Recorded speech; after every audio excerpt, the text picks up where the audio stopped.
Herkese merhabalar, hoş geldiniz. Bugünkü açılımımızın konusu tam şu anda sana ne söylerdi? O da senin gibi hissediyor mu? İşte mevcut durumu, duyguları, düşünceleri olarak ele alıp yorumlayacağım sizlere. Bir sürpriz daha var. Uzun zamandır benden kariyer açılımı bekleyen arkadaşlarım hiçbir yere kaybolmayın. Videonun sonunda da mini açılım şeklinde kariyer videosu sizlere çekeceğim. Onu da peşi sıra ekleyeceğim bu videonun devamına. Evet, şimdi sevdiğiniz kişi, aklınızdaki kişiyle ilgili olarak destelere değil sizler için hazırladığım objelere odaklanmanızı istemekteyim. Mektup birincisi, ikincisi de mavi sarkaç. Tam şu anda sizin karşınızda olsa size ne söylerdi? Seçtiğinizi varsayıyorum, mektuptan başlıyorum.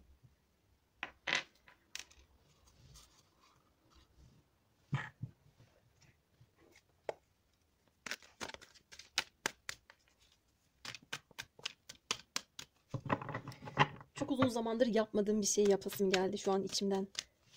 Öyle bir şey. Kartları düşüreceğim. Düşen kartları alıp kabul edelim. Birincisi. İkincisi. Hatta düştükleri yere göre sıralarını da bozmayacağım. Bunlarla bağdaştırarak şu şekilde yorumlamak istiyorum.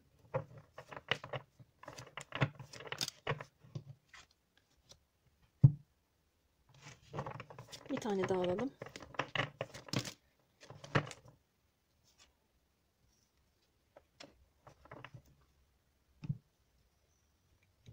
Şu da benim böyle çubuğum gibi, kalemim gibi bir şeyim olsun. Göstere göstere yorumlayasım geldi. Şimdi bu kişi tam şu anda sizin karşınızda olsa sizle alakalı olan ya da kendi hayatıyla ilgili olan durumlarda şunları söylermiş. Benim seninle alakalı vermem gereken bir takım kararlar olduğunu ben görmezden geldim. Sorunlarımı biliyordum fakat bunlarla yüzleşmek istemedim. Duygularımı geri planda tuttum. Duygularımı gergin ve huzursuz bir biçimde içimde yaşamak istedim ama bu benim kalbimi kırdı. Görmezden geldiğim veya görmek istemediğim her ne varsa bu beni daha da zorladı. Beni ikilemde bıraktı, bana çıkmazda hissettirdi. Şimdi öz eleştiri yapıyorum. Keşke o zaman öyle yapmasaydım, bu kadar kararsız olmasaydım, ince eleyip sık dokumasaydım. Benim böyle tavırlarım sana olan duygularımı sana yokmuş gibi algılatmama neden oldu. Şu anda hayatın anlamını seninle bulduğumu, daha güzel şeyleri seninle yaşayacağımı biliyorum. Bunun için gerekli savaşı kendi hayatımda, kendi iç dünyamda veriyorum. Elini taşın altına koyup mevcut problemleri çözmek istiyorum. Duygularımda bazen inişler çıkışlar yaşıyorum. Temkinli, tedbirli davranmaya çalışıyorum. Geçmişteki sıkıntılarımı ve sorunlarımı yeniden yaşamamak adına gösterdiğim bir tedbirlilik var. Canım çok yandı. Senin de canını çok yaktığımı biliyorum. Ama yeni bir fırsat oluşturmak istiyorum diyor. Bu kişinin çok fazla ellerini kollarını kullanarak yaptığı bir işi var. Fakat arka planda her ne kadar çok fazla yoğunsa da meşgulse de arka planda ben sizi düşündüğünü görüyorum. Duygularındaki iniş çıkışlar, gelgitler şu an bana da yansıdı. Tabii kameraya yansımıyor ama ben oturduğum yerde sürekli ayaklarımı, bacaklarımı hareket ettiriyorum. Buradaki kralımız da tahtında yamuk bir vaziyette oturuyor gördüğünüz gibi. Arkada deniz çalkalanıyor. Bu da o dalgalarla beraber böyle gidiyor geliyor. Kendi içinde bu şekilde bir dengeyi bulmaya çalıştığını görüyorum baktığımda. Arkadaşlar bu kartın üstüne olmayabilir ama dikkatimi çekti. Rune alfabesinden Ansuz resmedilmiş. Ansuz bize iletişim verir. Sizinle duygusal bir iletişim kurmak istiyor olabilir bu kişi. Hatta bakın hiçbir şey tesadüf değil. Mektup seçmek istedim. Burada da buradaki kişinin masasında çalışma masası olsun bu. Bir sürü kağıt, mektup, defter uçuşuyor. Bu onun iç dünyasındaki karmaşa olabilir. İçindeki fırtınaların bir yansıması olduğunu görüyorum. Belki size bir şeyler yazmak istiyor. Yazıp yazıp siliyor. Yazmadığı her an kendi içinde daha fazla bir duygu yoğunluğuna büründüğünü de görüyorum. Ayrıyeten bu süreç içerisinde eğer hiçbir şekilde iletişiminiz yoksa bir yerlerden sizi takip edip, görüp, yaptığınız işleri takdir ettiğini de görmekteyim baktığımda. Devam edeceğiz. Bu sefer de Lenormand destesine soralım.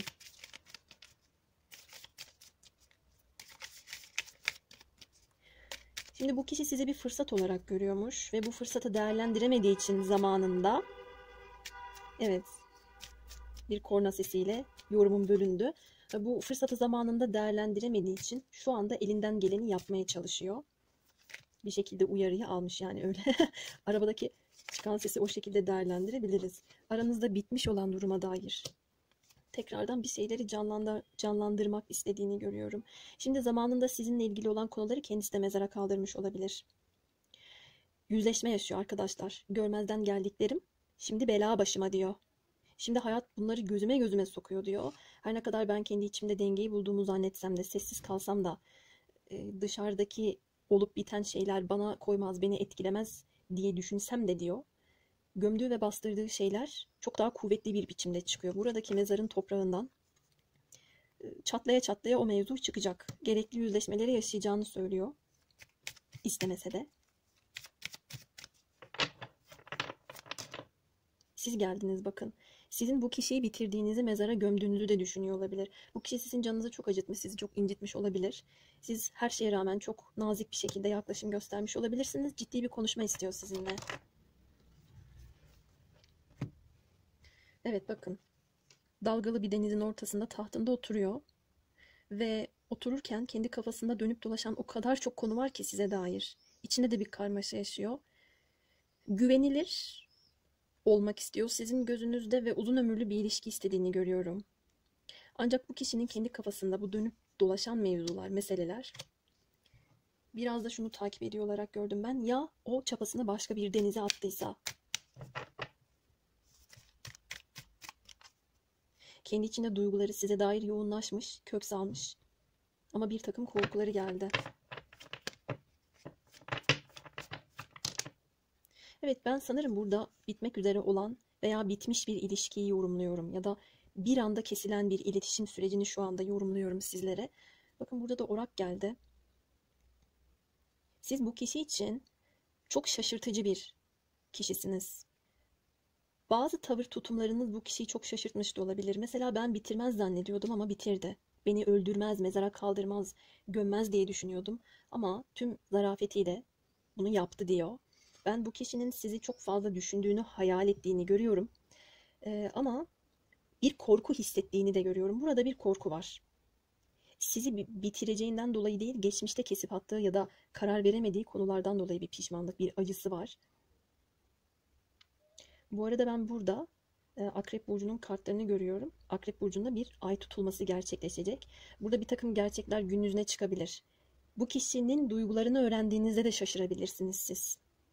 Veya bu kişi sizin hayatınıza baktığında size yaşattıklarından dolayı hala çok güzel ve kaliteli bir şekilde duruşunuzdan etkilenip buna da şaşırabilir. Böyle bir duruş, böyle bir durum da geliyor. Tam durum diyecektim, ağzımdan yeniden duruş çıktı. Bir duruşla alakalı bir şey var. Duruş derken şuradaki kişinin duruşuna da dikkat kesildim. Çok esnek ve estetik durmuş. Fakat kendisi bu şekilde esnek değil olarak da görüyorum ben. Size hissettiğimi söyleyeyim. Bu kişi zamanında esnek olamamış. Durumları idare edememiş. Etme beceriksizliği içerisinde olmuş. Şu anda bir takım pişmanlıklar yaşıyor. Kartlarımı hiç bozmayacağım. Konuşturma kartlarını alalım. Neler söylersin bakalım. Tam şu anda neler söylersin? Sana karşı olan hislerime söz geçiremiyorum. Doğru. Bu çalkantılı denizin ortasında mahvolmuş kendisi. Neler yaptığını öğrenmek için seni stalkladım, takip etmiş sizi. Şurada bir yerde böyle bir yorum yapmıştım. Çalışmalarınızı takdir ediyor gibi bir cümle söylemiştim. Arkadaşlar bakın, şimdi ben mektup açılımları da yapıyorum ya hani size. Orada çok fazla destek kullandığım için önceden hazırlıyorum ama bazı arkadaşlar hani bilerek uyumlu şeyleri, kartları bir arada topladığımı düşünüyorlar. Bakın şurada yaptığım yorumun aynısı geliyor. Enerji bölünmez, değişmez. Ha, gene düştü. Ne yaşanmış olursa olsun seni sevdiğimi asla unutma dermiş. Seviyor zaten. Ve ben şu anda yaşanmış bir şeyi, belki de bitmiş bir şeyi yorumluyorum. Ve bu kişinin bu süreç içerisindeki öz eleştirileri, aranızda bozulan durumlardan kaynaklı olan sıkıntıları içinde yaşadığını düşünmekteyim. Sizi kaybettiği için kafasını duvarlara da vuruyor olabilir. Bir boğulma enerjisi geçti bana. Ben de sandalyemde otururken buradaki adamın su üstündeki hali gibiyim şu an. Yeniden bir araya geleceğimizi hissediyorum. Küçük yalanlardan bir şey olmaz sanmıştım. Yanılmışım. Evet, yanılmışsın, kaybetmişsin. Belki size yalan söyledi. Zannetti ki siz fark etmeyeceksiniz. Ya da bir şey yapmayacaksınız veya bitirmeyeceksiniz. Anlayışınıza, nezaketinize sığınmış olabilir ama siz belki de bir anda kestiniz.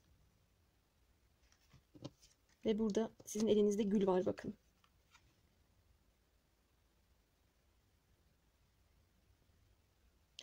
Hissettiğim şeyi size söyleyeyim. Burada kestiğiniz gül de belki sizin sevginiz. Sevginizi yanınıza alarak gitmiş olabilirsiniz. Bir tane daha düşürelim. Sonra o da senin gibi hissediyor mu?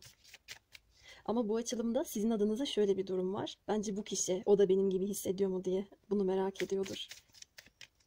Siz şu anda bu videoyu izlediğinizde bu kişinin belki sizden daha beter hissettiğini ya da işte sizinle beraber aynı duyguları paylaştığını zaten öğrenmiş olacaksınız da bu kişiye bunları kim söyleyecek? Sorun orada. Neyse, iletişim kurarsanız izletin. İki şey arasında kaldım. Aile, sevgili, aşk, mantık diyor. Bakın, zamanında yanlış seçimler yapmış olabilir ya da yanlış bir şey seçeceğim korkusundan kaynaklı kendisini kararsızlık çıkmazında bırakmış olabilir arkadaşlar. Geçmişteki şeyi söylüyor şu anda size. O zamanlar iki şey arasında kalmıştım. Gittim yanlışı seçtim. Aşkı seçmedim. Veya seni seçmedim. Şu durumlara yöneldim ama şimdi bin pişmanım diyor. Evet. Hemen devam ediyoruz. Bunları artık kaldırıyorum. Bu hengamenin içinde. Belki görüntü açısından size karışık gelmiş olabilir. Ama tabii bana gelmedi. Ya da bilmiyorum, bu kişinin enerjisine girdiğim için de olabilir.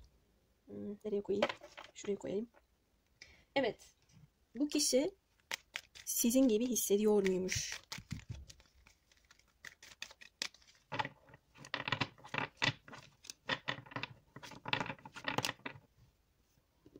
Hissetmez mi? Ruh eşi, ruh ikizi geldi. Evet, o benim için doğru insandı diyor sizin için arkadaşlar.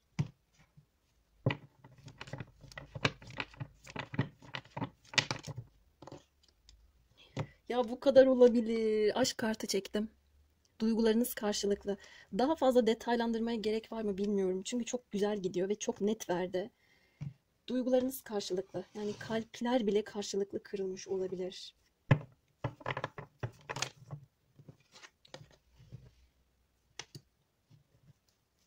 Bu bana şöyle hissettirdi bu kart.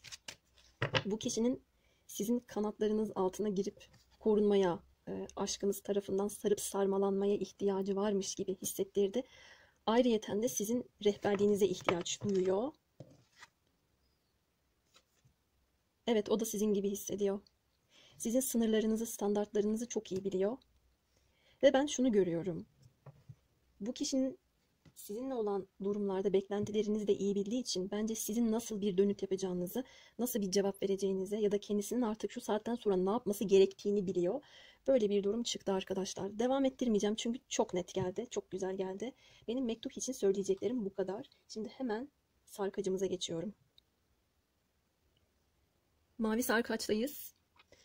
İlk deste çok tatlıydı. Umarım size de güzel bir enerji olur. Bakalım arkadaşlar, tam şu anda karşınızda olsa size ne söylerdi? Sizde de aynı taktiği kullanacağım.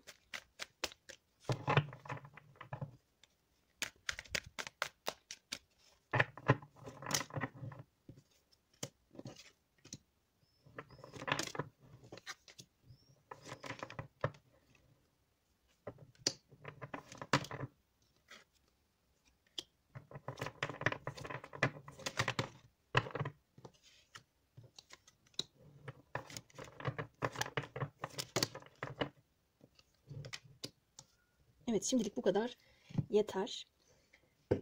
Öncelikle seninle o kadar çok konuşmam gereken konular var ve bunlar birikti ki bunları sana anlatmak, seninle paylaşmak istiyorum dermiş. Kendi hayatındaki sorunları sizinle unutmak istediğini, sizin enerjinizi özlediğinden bahsetmek istermiş. İletişim engeli varsa aranızda bunun kendisini çok üzdüğünü söylermiş. Diyor ki ben ikiniz arasında gerçekleşen veya dışarıdan gelen etkiler nedeniyle anlaşmazlıkları iletişim kurarak yenmek istiyorum. Sana doğru dürüst şekilde davranmak istiyorum. Planladığım gibi hızlı bir şekilde harekete geçmek istiyorum. Sana somut adımlarla gelme planım var dermiş arkadaşlar. Toprak burçları çok fazla geldi. Boğa, Başak, Oğlak. Yavaş ama emin adımlarla gelmek istiyorum. Hatta sana bir hediyem var der. Bir de eğer bitmiş bir ilişki için dinliyorsanız bu aşkı küllerinden yeniden doldurmak istiyorum der. Sana olan tutkum, sana olan aşkım ve arzum çok derin dermiş. Bu kişiyi güzelliğinizle veya yakışıklılığınızla çok fazla cezbediyor olabilirsiniz. Ancak hayatında aileyle ilgili bir takım sorunlar geldi. Ailem ve çevrem benim elimi kolumu bağlıyor. Benim içimde bir kısıtlılık ve tutukluluk yaratıyor diyor. Burada henüz ön koşulların oluşmaması, bu kişinin kendisini rahat ve özgür hissetmemesi gibi bir durum var. Bundan bahsedermiş size. Taşların yerine oturması için biraz daha sabırlı olman, sabırla beklemen gerekebilir dermiş ve bunca zaman boyunca gösterdiğiniz sabır için aslında buna minnettar olduğundan da bahsetmek istermiş. Bu aile mevzuları, sıkıntıları kendi içerisinde duygusal anlamda inişler çıkışlar yaşatabiliyor. Ama hayal ettiği, arzu duyduğu her şeye tutkularıyla beraber ulaşma arzusunun da çok yoğun olduğunu görmekteyim. Kendiyle zaman geçirdiğinde bu kişinin çok fazla kariyer odaklı olduğunu görüyorum. Bilim, sanat, edebiyat, mimarlık, mühendislik gibi alanlar verdi. Hatta bir damlanın, bir gramın, azıcık bir miktarın bile çok önemli olduğu meslek alanlarını bile sunabilir. İşte kıvamın önemli olduğu durumlardan bahsetmeye çalışıyor. Ve ben bu kişinin çok titiz bir karakter olduğunu görüyorum arkadaşlar. Şu olmadıysa ben bunun devamını getiremem. Şimdi mükemmeliyetçi değil ama titizlik diyebilirim. Size biraz da bunlardan bahsediyor. Henüz şunlar oluşmamışken benim seninle ilgili olan durumlara somut bir biçimde adım atmam olmaz dediğini görüyorum baktığımda. Burada da yanan ejderha kanatları çok dikkatimi çekti. Şey diyesim geldi. Kanatlarım yansa da sana uça uça geleceğim. Böyle bir durum var. Şimdi konuşturma kartlarından alalım. Bakalım neler çıkacak. Hepiniz için geçerli olmaz ama bu aile konusunda bir çocuk mevzusu var ise benim şu anda sorumluluklarım arasında kendi ailem haricinde bir de çocuk mevzusu var ve çocuk benim elimi kolumu bağlayan bir mevzu da diyebilir.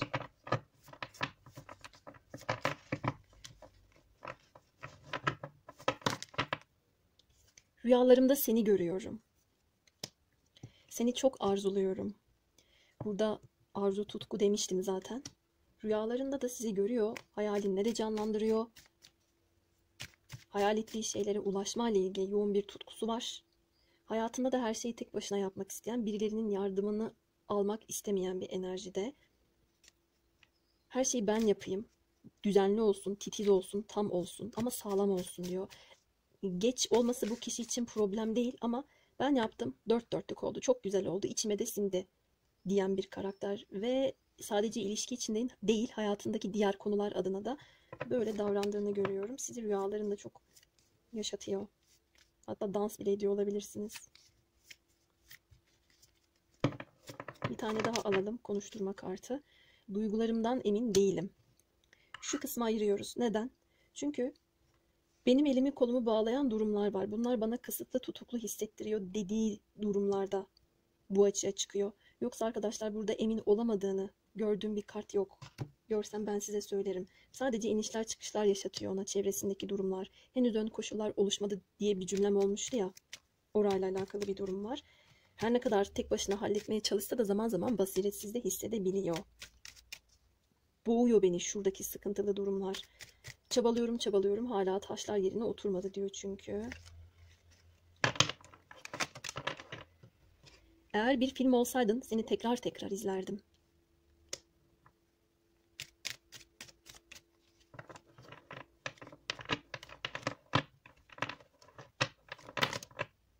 Senin sayende daha iyi bir insanım. Belki de çok farklıyız. Arkadaşlar bu açılımı ikiye ayıracağım ben. Anladım şimdi senaryoyu. Bir kısmınız açısından şöyle.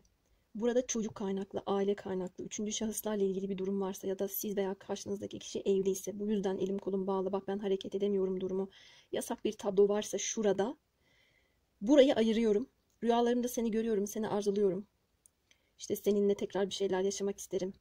Sen bana bir şeyleri gösterdin, tamam senin sayende daha iyi bir insanım ama farklıyız. Duygularımdan emin değilim gibi. Şurada daha ayrı bir senaryo var. Durumunuza göre bunu alın, olur mu? Şimdi bu kişi sizinle aynı duygularını paylaşıyor mu? Bir de buna bakalım.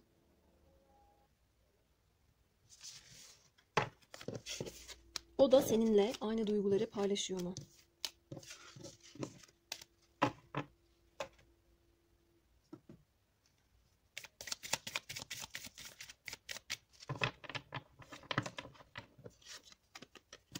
Aranızda fiziksel mesafe, uzaklık olabilir, iletişim engeli olabilir.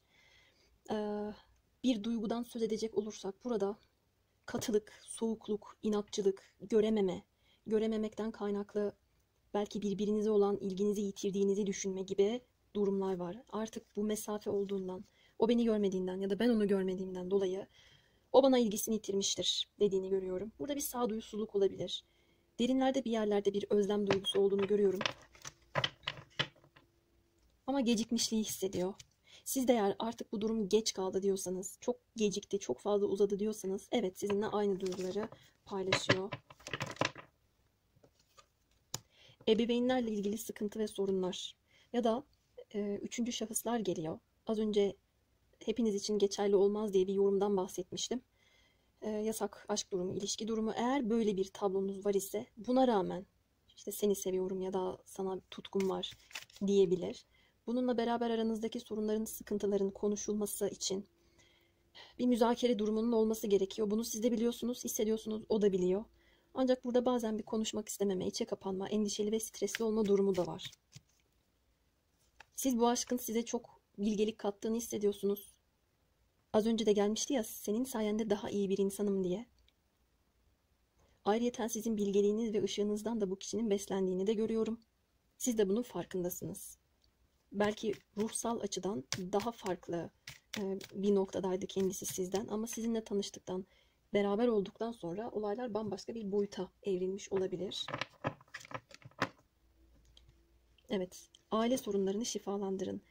Deminden beri söylediğim şey, aile ile ilgili affedilemeyen durumlar olabilir. Henüz çözüme kavuşmamış şeyler olabilir ve bu aşk hayatınıza da yansıyor. Bakın çocuklar demiştim, çocuklar da gelmiş.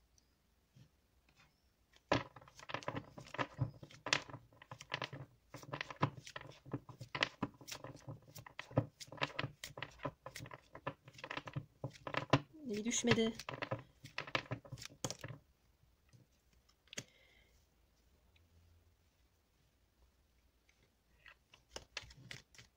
O da sizin gibi hayatında adaletli olmaya çalışıyor. İsabetli kararlar almaya çalışıyor. Bir adil olmaya çalışmayla ilgili bir konu gelmiş. Geçmişten gelen meseleler geliyor. Kendi ruhunda, içinde böyle bir konuyu hissettiğini görüyorum. Evet, siz biraz melankolik hissediyorsanız bu kişi de melankolik hissediyor. Bu kişi sizi çok güzel buluyor. Sizin de çocuğunuz varsa ya da siz de bu kişiyle hayatınıza birleştirmek istiyorsanız, bir arada olmak istiyorsanız, bu durumla alakalı hissettiğiniz şey bir burukluk olabilir. Boynu bükük bırakıldığınızı düşünüyor olabilirsiniz.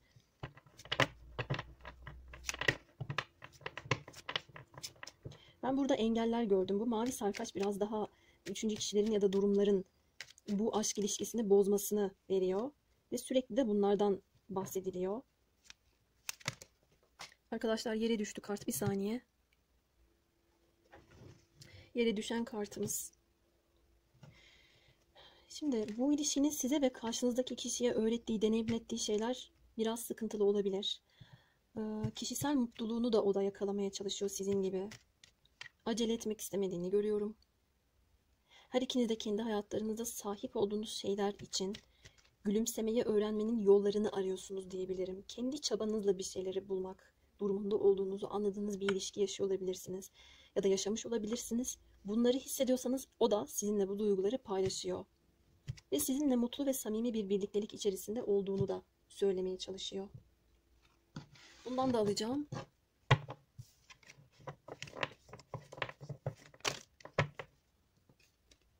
Kış mevsimi, masumiyet.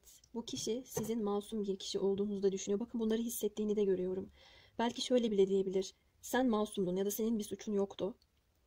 Ben kendi hayatımdaki sıkıntıları, sorunları aşamadığım için sen çok fazla sabretmek durumunda kaldın. Senin yüzünü güldürecek şeyler yapmayı çok istedim. Bunun için çabaladım her ne kadar sen bu dağın ardını göremesen de bütün bir kış boyunca. Böyle bir durum var diyor. Gözümün önünde bir çeyiz geldi. Zaten evlilik ve çocuk sahibi olmayı amaçlayan karakterimiz de burada. Şurada da danteller varken bir çeyiz. Arkadaşlar az önce mavi sarkacı yorumlarken video kendiliğinden durdu. Son cümlemi söylüyordum zaten. Yorum bitmişti. Evlilik ve çocuk sahibi olmaya amaç edinmiş karakterimiz de burada demiştim. Ve en son bir dantel sembolizması dikkatimi çekmişti. Bununla alakalı bir evlilik ve çeyiz gibi bir bağlantı kurup yorumlamıştım. Ve demiştim ki mavi sarkacın enerjisi birazcık daha ağırdı ya da konular bu şekilde geçti demiştim ve açılımı sonlandırmıştım. Fakat dediğim gibi video durmuş. Şimdi kariyer videosu bekleyen arkadaşlarıma mini bir açılım yapacağım. Hemen destelerinizi oluşturayım.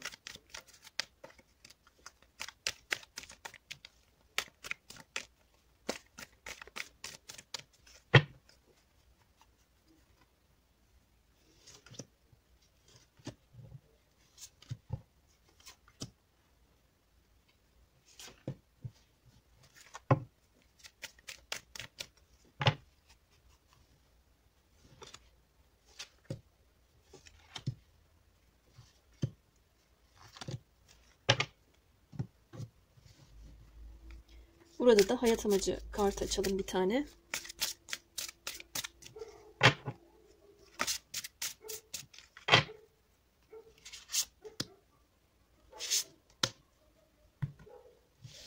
Tabii ikisi de birbirine çok benziyor. Az önce kullandığım destelerden yararlanarak bir tanesine bunu bırakıyorum daha rahat seçim yapabilmeniz açısından. Bir diğerine de şunu. Siyah ve kırmızı olarak seçiminizi yapabilirsiniz.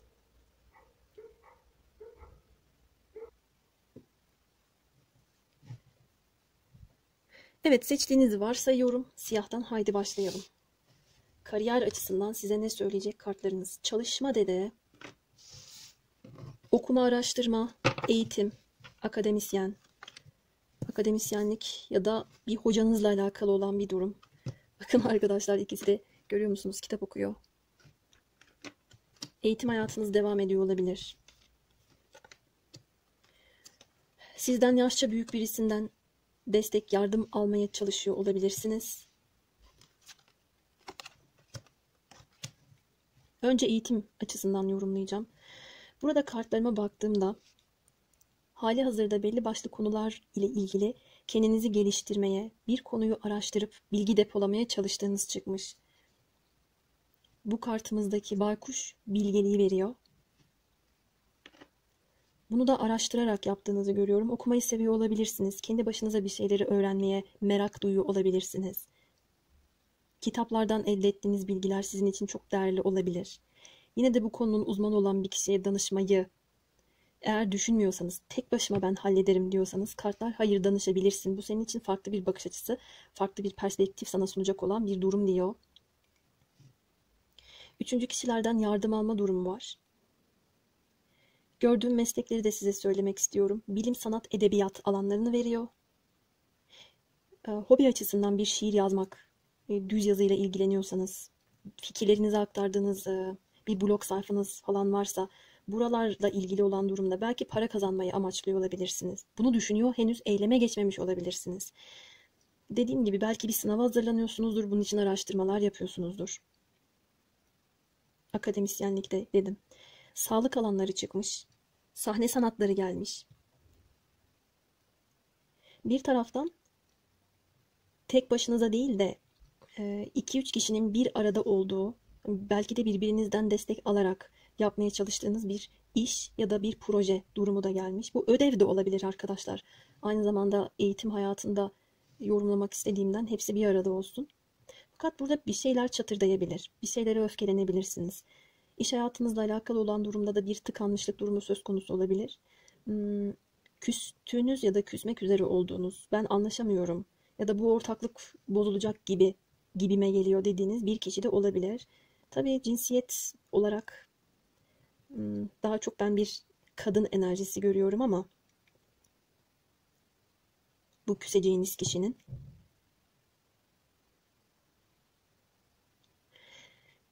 Dikkatimi şey çekti. Bu açılımda özellikle de iş, para, kariyer konusunda ortaklarınız olabilir ama belki bir kadın ortağınız vardır, bir de erkek ortağınız vardır. Burada güvenmeniz gereken kişinin bu ortaklığı bozmamak adına, kule yıkılmasın diye dayanak olan kişinin erkek olduğu geliyor. Bakın şurada bir Mars sembolizması var ve bu kulenin kenarına şöyle dayanmış. Yukarıdan gelen şimşeye bir nebze de olsa belki de bu yıkılmasın diye kendince bir destek göstermeye çalışıyor olabilir. Ama ne şekilde olursa olsun burada ufacık bir takım pürüzler de var.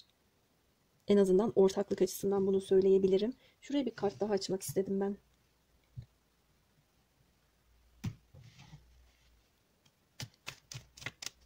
Bu arada ben özgür olmak istiyorum. Ben bir kabuk değişimine gitmek istiyorum. Birileriyle hareket etmek istemiyorum diyorsanız da ne kadar desteğini alırsanız alın çevrenizdeki kişilerin ya da ne kadar ortaklık durumu olursa olsun bir anda siz de arkanızı dönüp gidebilirsiniz.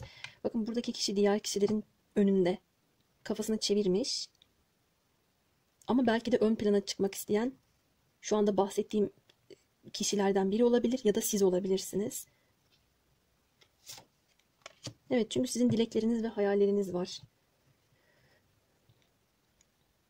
Kariyer konusunda ben burada çok fazla birilerinin etkisi altında kalan insanlar görüyorum.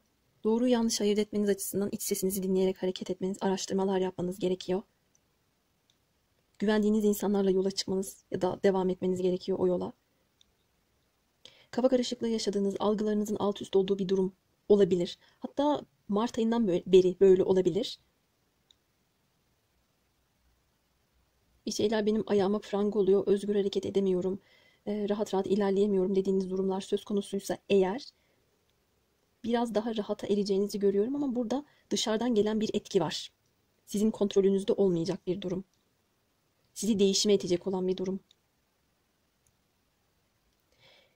Dişil arkadaşlarım, iç sesinize gördüğünüz rüyalara dikkat edin. Gerekli mesajları alacaksınız. İlginç bir kariyer açılımı olmasına rağmen sadece bir tane para kartı geldi. Diğer konular daha çok eğitim üzerine ya da yeteneklerinizi göstermek, kendinizi sergilemekle ilgili ya da böyle hayallerle alakalı olan durumlar çıkmış.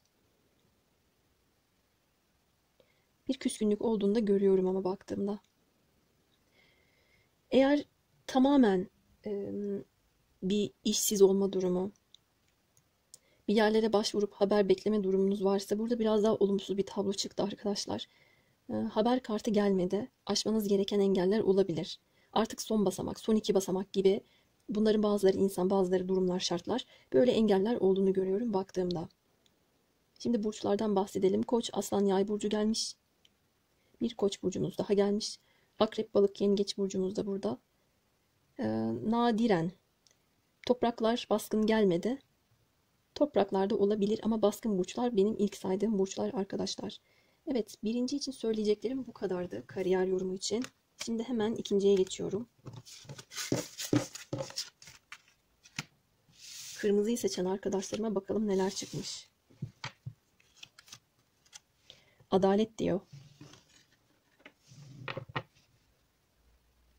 Adaletle, hukukla ilgili bir meslek alanı olabileceği gibi artık emeklerinizin karşılığını almak istemeniz de yansımış olabilir.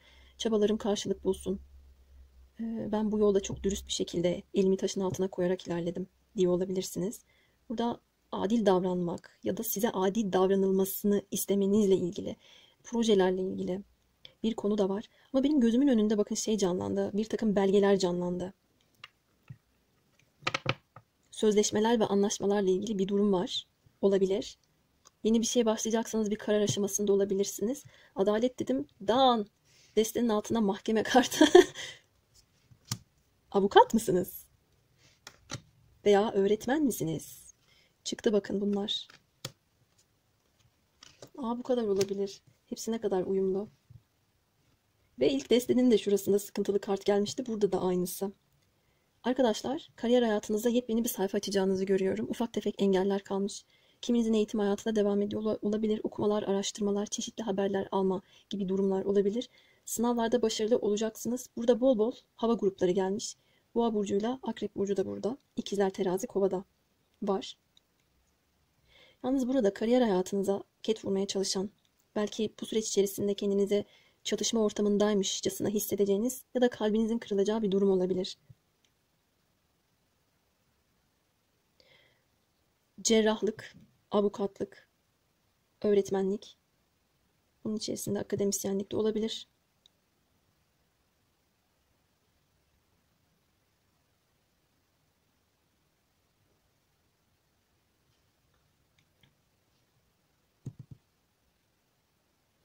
İletişim geliyor. Gazetecilik olabilir. Çok gözümün önünde iletişim kurma, yazılı sözlü iletişim geldi. Burada iletişim çok hızlı akıyor. Böyle bir takım meslekler görmekteyim. Az önce öğretmenlik dedim mi hatırlayamadım. Bir daha söyleyeyim. Öğretmenlik var. Ve kariyer açısından bir ev ya da araba gündemi olabilir. Elinize bir para geçmesini istiyorsanız eğer, burada bir gayrimenkule yatırım yapacağınızı görmekteyim. Temkinli ve sağduyulu bir şekilde yaklaşmanız, acele etmemeniz gerekmekte.